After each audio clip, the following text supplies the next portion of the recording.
Welcome to Dear Frannie. I am your host, Catherine LeBlanc, fractional CMO and founder of Franchise Fractionals. I am joined today by Scott and Chad, and I'm going to let them introduce themselves. Chad, we'll start with you. I'm Chad Jones. I'm a co-founder at 5-Star Franchising, and I support all of our brand presidents as the COO. And Scott? I'm the other co-founder of 5-Star Franchising and CEO at, we own about 6 different brands and home services. Awesome. So we're going to jump in today. Our first segment is going to be, what are you reading? And so I will ask Scott to tell us what you're reading or listening to, or a nice article that you read recently. So I am in the middle of listening to a book by Patrick Lencioni. I think they said his name right. He's got lots of books on business, actually, that I've enjoyed, many of them. And it's The 6 Geniuses is what it's called. And the book comes from this premise, which I'm sure you've heard of Strength Finder as an example. You do personality tests, understand who you are, what are your strengths. And the Strength Finder model is all about making sure you're always playing to your strengths, understanding what your profile is, and then how do you make sure you're playing that in that area. The 6 Geniuses is something similar. And it even comes back to prior conversations we've had on this. Everyone has a strength. How do you make sure you play to that strength? And then making sure you understand the people in your team have complementary strengths, and then make sure they are playing that position effectively. Mm-hmm. And you're not putting things into their responsibility that they just don't do well because they don't enjoy it. And the best way I can describe it is, and someone brought this up to me before, someone said, Scott, if you were to think about the things that give you energy, like when you come to the office, you've got a long list of 30 things to do. What are the things you always put at the top because you can't wait to do them? And they fill your cup. And then there are things that you have to do that would drain your cup. Mm-hmm. They take away your energy, and you always procrastinate doing those things. That's kind of his book really just gets into understanding those things and making sure that you are playing to your strengths. And so a lot of founders are very good with wonder and invention and discernment. And a lot of operators are fantastic with galvanizing, enablement, and tenacity, getting things done versus visioning. And so you need to make sure you're always complementing those teams. So when you sit in a boardroom and you're planning on something, you can bring the power of someone who's a visionary with the power of someone who's great at executing, and letting them both play their strengths. Love it. And so it sounds like when you are kind of getting all this information and absorbing it all, you then put it into practice, right? And so do you do that through your hiring practices, or do you exercises in the office? You gonna show me? There it is. So there's our whiteboard there. It's got lots of stuff written on it. But I literally read books usually 2 to 3 times is secret number 1. Secret number 2 is when I get the big takeaways, I write them on my whiteboard. And then every day I come in and I review the big takeaways that are reminders. And then secret number 3 is I try to implement them in some way. And I find that when it comes to reading books, I do read a lot. I've read probably I don't know if I've read too much, but I find that once I hit a limit where I've taken in too much information, mm-hmm. I literally just stop reading books for a couple months. Mm-hmm. And I go back to the things I've learned and see if I'm still leveraging those things in some way in my personal life or my business life.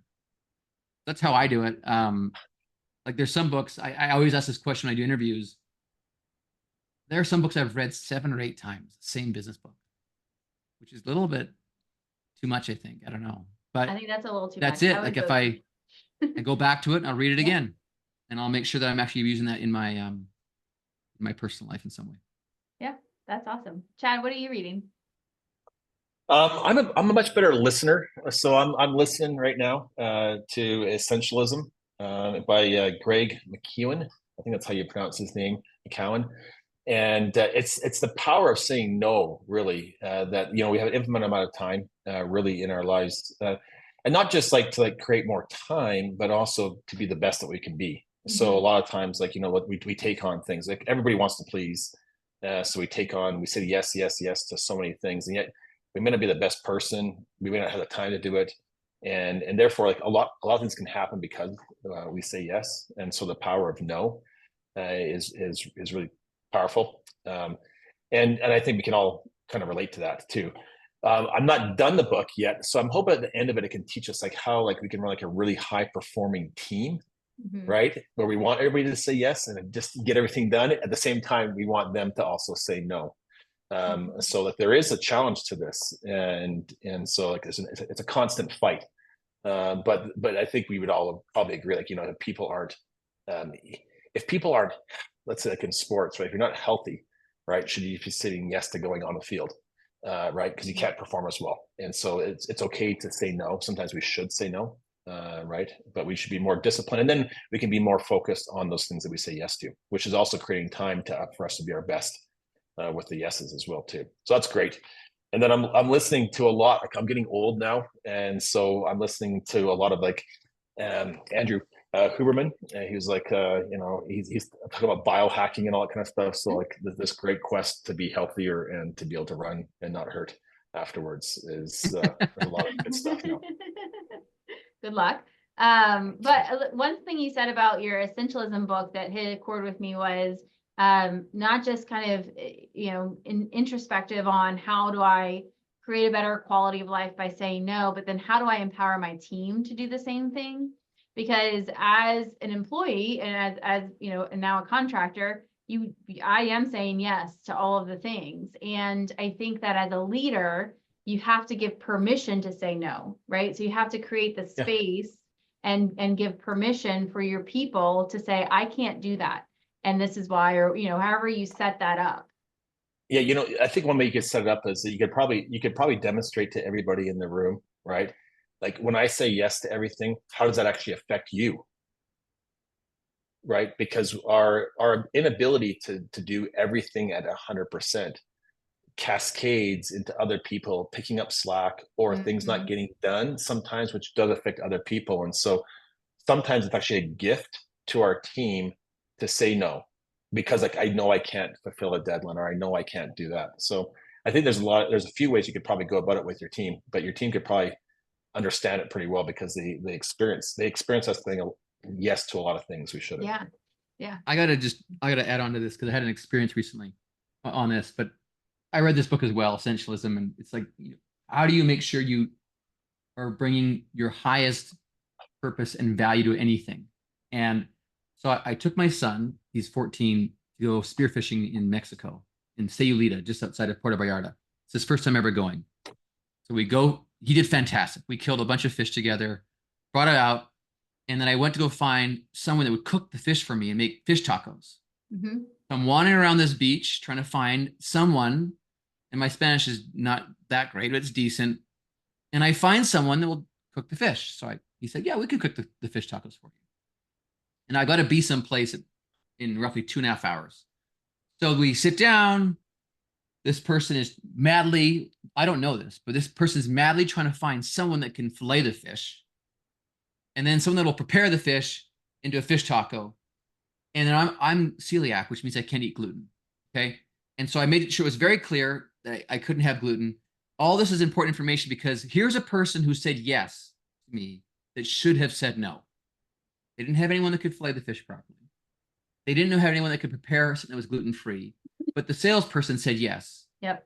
And in business, this happens all the time. In sales, in your business, Catherine, in my business at Pronexus, in franchising, how often are we saying yes to people because we feel like we need to, it's revenue driven, we're trying to grow our business, when the right thing that this person should have said to me was no. Because 2 hours after I dropped the fish off, I got tacos that had gluten in them. I couldn't eat them and I was starving. And my son enjoyed his tacos, but we were late going on to our next appointment. And if he had said no, I could have found the right person that could have said yes and done the job. And so essentialism really helps us understand that the power of no is it's actually, I believe that's the moment you arrive as a business owner, is when you say no to a client. You're not the right fit. You say no to a franchisee. You're not the right fit. That's when you actually have arrived. So I think it's a great reminder, Chad. Awesome. And kind of in that same vein, or some of the same veins that we've been talking about, I've been reading the Abundance Mindset System. And so I have when we're thinking about franchisee-franchisor relationships, one of the things that I think about often is because often it can be tenuous and often it can be hard to explain, our whys and give all context to all of the decisions that we're making. And that trust factor between franchisees and franchisors is so important. And so I often, find myself wanting to say to franchisees, I am here for your success. That is what fulfills me. That's what, brings me joy in working in franchising.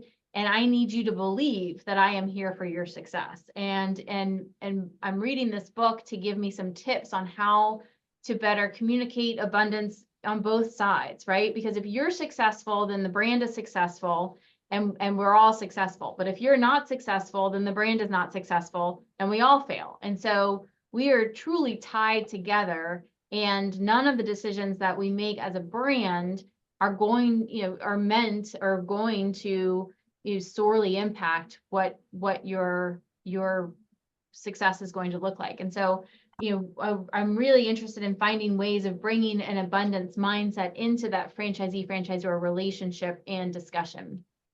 So Catherine, if we look at like what the opposite of abundance, it's kind of like scarcity, right? It's this scarcity mindset. Yep. And so, I mean, you think about like all of our relationships, like if we live like with an abundance mindset versus a scarcity mindset, like there's no growth in scarcity. And if there's no growth, and perhaps you recognize like there's no growth, then you have like a fearful mindset as well too. So like that abundance mindset is so important, just like with every relationship. I've tried that with my kids. Like I've seen that, like, I probably lived a little more of a scarcity mindset in my home growing up, right? Just because of circumstances and the like. And so that change, that pivot that I learned from some friends and seeing how they interacted, and the sky's the limit. Like right, you can do anything, right? And it's almost like if you create that expectation that someone can do anything. Like if I tell a franchisee, oh, you can expect $20,000 of sales in your first month, right?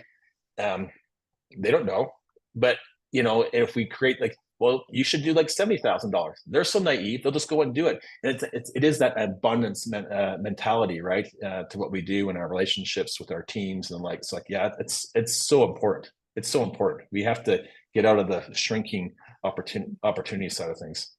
Mm-hmm, for sure. I can add on to this with just a quick story. I always use stories to try and teach something because I can remember them.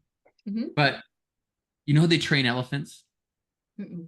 They take a very small young elephant and they tie a cord around his leg and they put a stake in the ground. And then he learns at a very young age, he's limited. He can't break the cord. He just walks in circles. They do that his whole life. As a grown elephant, you put that cord around that elephant's foot. He's remembered, I'm limited to that amount. I can't break free from this circus.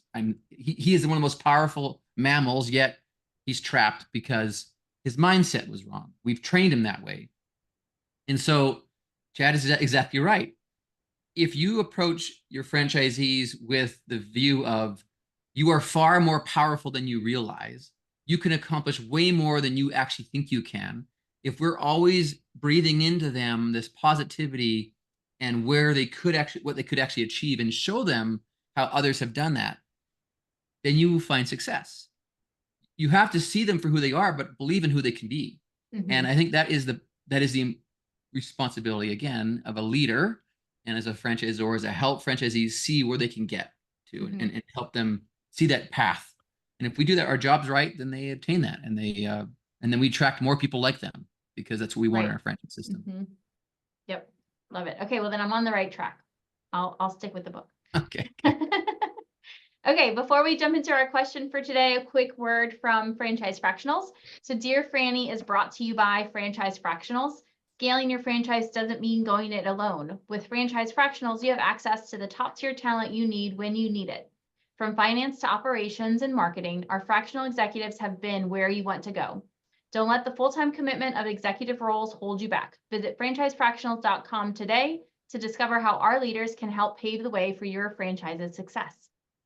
All right, our question today is, I've just started my franchise business. As I get started, I'd love to hear some lessons and pitfalls from people who have transitioned from owner-operator of my company to franchisor of a brand.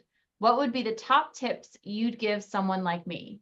So before we jump in, I do love this question because I do think that oftentimes when people jump into franchising, they are not necessarily prepared for the transition of the role that is needed as the leader of a franchise company versus an owner operator of a very successful business or concept.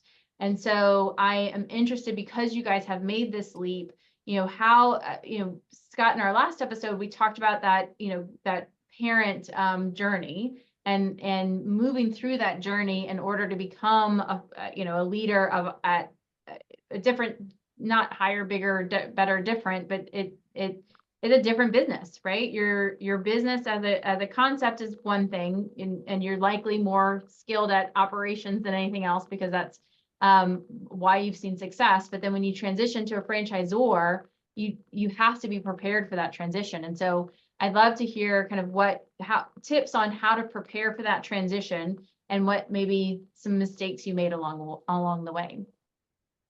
Who wants to go first today? Yeah, I can go first. Okay. I think this is a really spot on point. It happens all the time, right? You create a successful concept.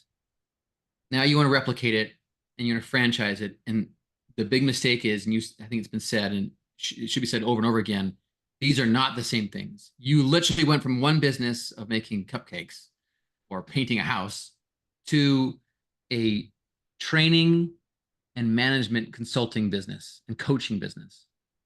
How good you make cupcakes has no bearing on your ability to train and coach somebody on how to make cupcakes. And often you see in America, even, people will promote people who are really good at that one thing to their own detriment. Like, they get promoted up to becoming a leader of the cupcake makers, but they don't know how to lead. They just know how to make cupcakes, and they take the best cupcake maker and they make them the leader. It happens all the time in America. So what do you need to do? I'd say the mistake that I made is I did not rely on a coach sooner. One thing. So you need to get a coach. Someone who's done this before needs to mentor you. You have to get them on your advisory board. You have to find, there's so many franchisors who have done this. Find someone that's willing to be on your advisory council as a board member or a mentor, and meet with them regularly once a month. If you can't find that, you can pay to hire a coach, someone who's done it that will coach you. And that is because you now have to up your game. You now have to develop skills you didn't have before, and make sure that the pitfall, just like if you believe in franchising, you believe you're going to give a franchisee a recipe to do something that will avoid all kinds of pitfalls, and they're going to pay you a bunch of money for that recipe. This is no different. I'm saying to you, believe what you preach. You don't know how to franchise? Go pay somebody money to make sure you know how to franchise properly and coach on how to coach others and lead others. That is, if I did anything wrong, in my view, is I waited too long to do that. And next, I would say is, and my last comment would be, you need a peer group. So in franchising, if you believe you need to provide community and peer groups to your franchisees, you as a franchisor, you need peer group. You need to be spending time with people who are running businesses and leading organizations that are in your business, that are peers, that are going through the same thing that you're going through in your business. And you get immense value from those interactions. I did get that right. I took a little bit longer than I'd like to get it right, but I got that right. I've been in a peer group now for 13 years. It had a massive influence over my life on how to run an organization and grow it, and would highly recommend you do that. So. Yeah, Can I add to that yeah. a little bit? I think data is critical. We talked about this before as well too, Catherine, but like, when you make the transition from like a single operation to like, now I'm gonna somehow like sell, coach, mentor, and scale other locations, you have to do that with data. Like, you have to have the data to know what's driving those independent franchise owners' businesses. And so, yeah, like and at the beginning, like, you might as well invest in how you can actually acquire the data. But the data is going to be super critical. You have to have a process. I think a lot of single unit operators will probably build a data like for like their model, but it's very different when you're a franchisor. Like, you have to be able to really scale. You have to, the data probably, there's a lot of different ways, and I think you're gonna have to get data and absorb it and track it. Then you have to have like the right people. Scott mentioned this, right? Like, if it's not you, like, because most franchisors, probably like the founders, are probably not the best coaches of it. And so to get like, you hire a good coach, hire an individual who can really, take that information, take the system, and then bring it down to the franchisee level and help them and know how to mentor them, hold them accountable, and follow up. That's critical. But I think it's all based on data. Like you have to have really good data, or you have to know how to get the data.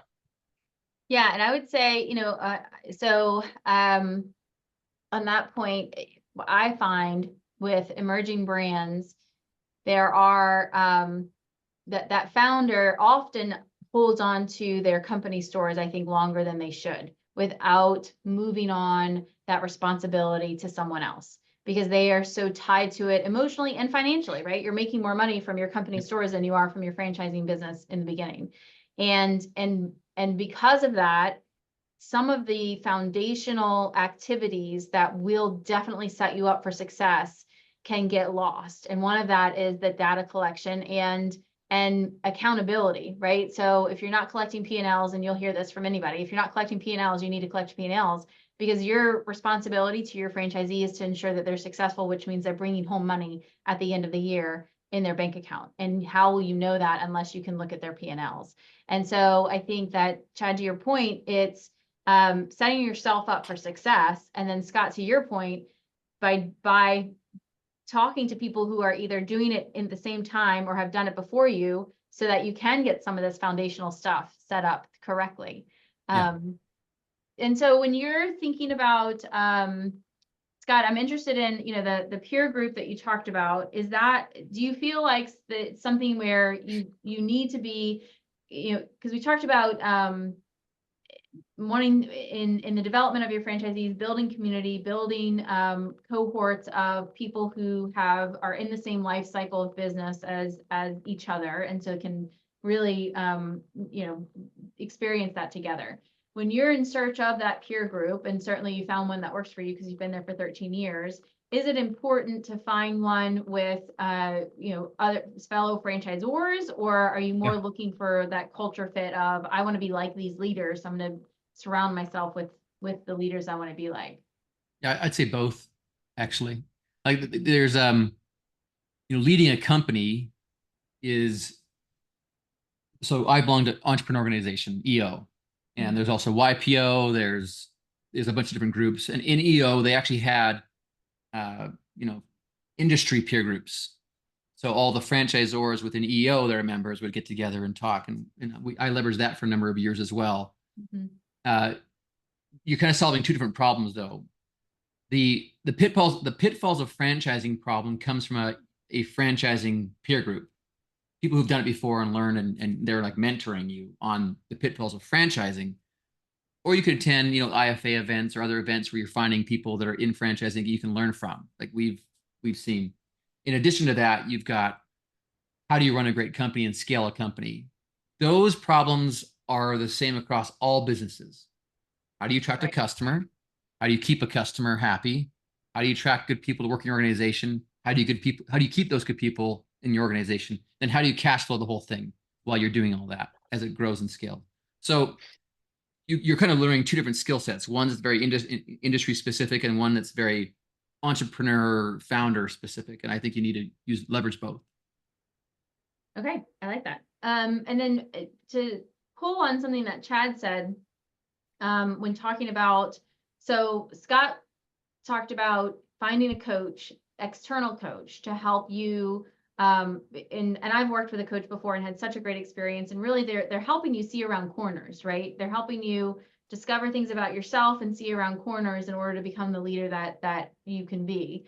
But Chad mentioned, a coach that's coaching your franchisees, right? So one of the first things he would do is, and I thought this was brilliant, because in order to know, this goes back to, is your brand franchisable?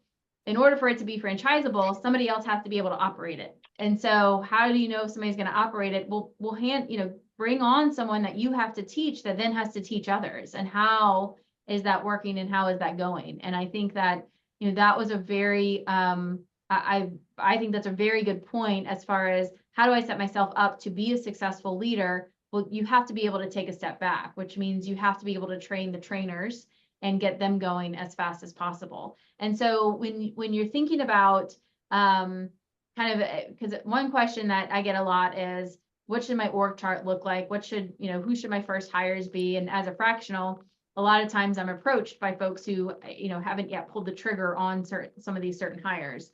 And so just want to make sure that I'm aligned, whereas what you guys are saying is, or Chad, what you said was, as you transition into that franchisor role, one of your first hires needs to be that coach who's helping your franchisees. Don't let yourself get in the role of coach. Well, when we all start up at different like stages and speeds, and we have different investment amounts that we can make into the business, right? Mm-hmm. But I do think that we have a lot of responsibility that when we're going to go from we're going to get into like the franchising industry, it's an investment. We're asking our franchisees to make a big investment, perhaps the biggest investment they've ever made, and buy into us. I think we have to do the same thing in a lot of cases, right? Unless you're just like flush with cash, but it's probably an investment, which means like you need to bring on people, right? You need to bring on maybe some technology. You may, or like a fractional, right, where you can't hire a full time, but you hire a fractional. Like we have to invest. So it may not always be like your coach is your first hire, but I do think that you have to have a person, and I think a lot of founders, like, they're probably not the best coaches. They're founders are visionaries. They're thinking at like way different levels, and the next thing always in our French, and we need someone who can actually distill all that, take that, and then maybe systematize it as well too. So like maybe like an operations person, right, that can actually take that vision, put it in, conceptualize it, make it so it's replicatable, actually build like an operations manual behind it to support it, right? Mm-hmm. And then a coach to get it there. And those are different roles. They're just very different roles in franchising. And I think that I don't know anybody who's really good at all of those that a franchisee would benefit from. Tying it all in a nice little bow, it kind of goes back to the book recommendation around the 6 geniuses, right? So, identifying the roles, identifying your gaps so that you can fill those roles with where you have gaps, which should then help you become a better leader. The E-Myth is like the quintessential franchising book in a lot of ways, like, right? That's the idea behind franchising. As at these systems, and then you scale it. But to do that, you do need to like be able to scale the small little parts of the business as well too, because like you want experts in all of those little areas, and because no one who comes into franchising is also an expert in all those areas as well too. They're looking to you to provide, excellent operational excellence in all those different siloed parts of the business, and right. So yeah, you need different people. Awesome.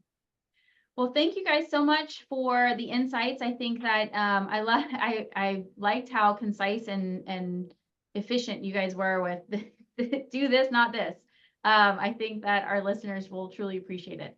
I can't thank you enough for the time that you've spent with us today. And for anyone that has a question for Dear Frannie, please let us know at hello@franchisefractionals.com. And Scott and Chad, thank you so much for your time today. My pleasure.